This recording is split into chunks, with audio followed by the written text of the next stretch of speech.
इस वीडियो में हम जियो एयर फाइबर के बारे में जानेंगे। जैसे कि आपको पता होगा कि रिलायंस जियो ने एक नया ब्रॉडबैंड इंटरनेट सर्विस जारी किया है जिसका नाम है जियो एयर फाइबर। यह जियो फाइबर के तरह ही है। तो दोस्तों इस वीडियो में हम जानेंगे कि जियो एयर फाइबर और जियो फाइबर में क्या अंतर है, जियो एयर फाइबर की स्पीड कितनी है और इसका इस्तेमाल किस काम के लिए किया जाता है, इसका सर्विस कैसे लगवाया जाता है, जियो एयर फाइबर और जियो फाइबर में आपके लिए बेस्ट कौन सा होगा और जियो एयर फाइबर कहाँ कहाँ उपलब्ध कराया जाता है और यह कैसे काम करता है, मैं सारी जानकारी देने वाला हूँ। इससे पहले एक छोटा सा रिक्वेस्ट है कि आपने अगर इस चैनल को सब्सक्राइब नहीं किया है तो प्लीज़ इस चैनल को सब्सक्राइब कीजिए और इस वीडियो को लाइक कर दीजिए।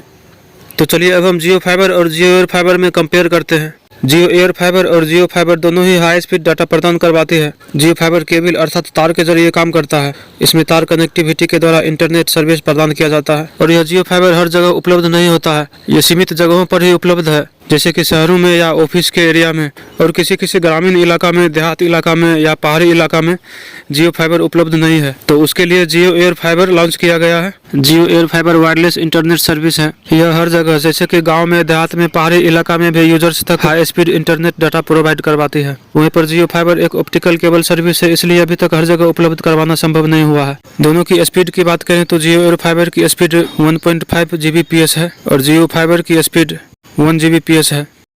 दोनों ही अपने अपनी जगह में अच्छा इंटरनेट ब्रॉडबैंड सर्विस है और इन दोनों के जरिए लोग 5G इंटरनेट सर्विस का इस्तेमाल करते हैं।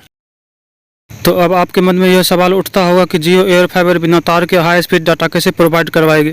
तो यह बता दूं कि मोबाइल इंटरनेट के लिए जगह जगह पर 4G और 5G के टावर लगे होते हैं। उसी टावर के माध्यम से जियो एयर फाइबर डाटा कलेक्ट करके यूजर्स तक इंटरनेट प्रोवाइड करवाती है। तो चलिए अब बताता हूँ कि जियो एयर फाइबर इंस्टॉलमेंट कैसे करवाते हैं या कैसे लगवाते हैं, सर्विस कैसे लगवाते हैं।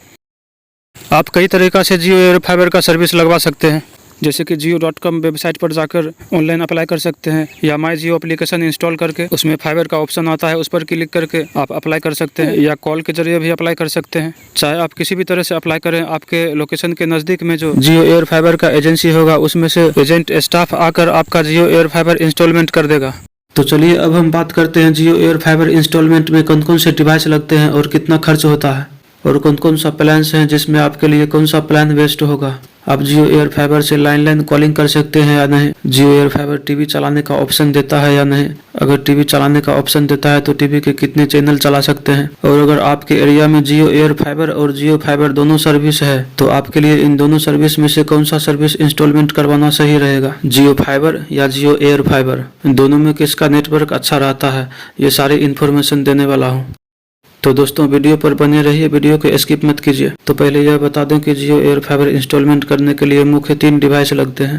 पहला डिवाइस है आउटडोर यूनिट, उसको रिसीवर यूनिट कहते हैं या उसको एंटीना भी कह सकते हैं। यह छत पर लगाया जाता है, इससे सिग्नल कैप्चर करता है। इसके साथ ही एक दूसरा डिवाइस है, इसको चैनल कहते हैं, इसमें मल्टीपल कनेक्शन किया जाता है। यह भी रिसीवर डिवाइस के साथ में छत पर ही लगाया जाता है।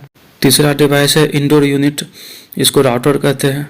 ये अंदर में कमरे में लगाया जाता है। यह वाईफाई की तरह काम करता है और इसके माध्यम से आप इंटरनेट यूज करते हैं। इसके साथ एडेप्टर भी दिया जाता है और इसके अतिरिक्त छोटे मोटे केबल्स होते हैं, वायर होते हैं और भी बहुत सारे छोटे मोटे सामान होते हैं। और जियो एयर फाइबर का कनेक्शन देता है आपको लाइन टू लाइन कॉलिंग सुविधा और 500 से ज़्यादा टीवी चैनल की सुविधा देता है। आप 500 से ज़्यादा टीवी चैनल देख सकते हैं, साथ ही क्रिकेट मैच या वर्ल्ड कप देख सकते हैं। कॉलिंग का सुविधा आपको राउटर के रेंज में रहकर ही करना होगा, राउटर के रेंज से दूर होने के बाद आप कॉल नहीं कर सकते हैं। तो चलिए अब हम जियो एयर फाइबर के कुछ प्लान्स के बारे में बताते हैं, उसके बाद बताएंगे कि आपके एरिया में अगर जियो एयर फाइबर और जियो फाइबर दोनों है तो किसका नेटवर्क अच्छा रहता है, आपको कौन सा कनेक्शन लेना चाहिए।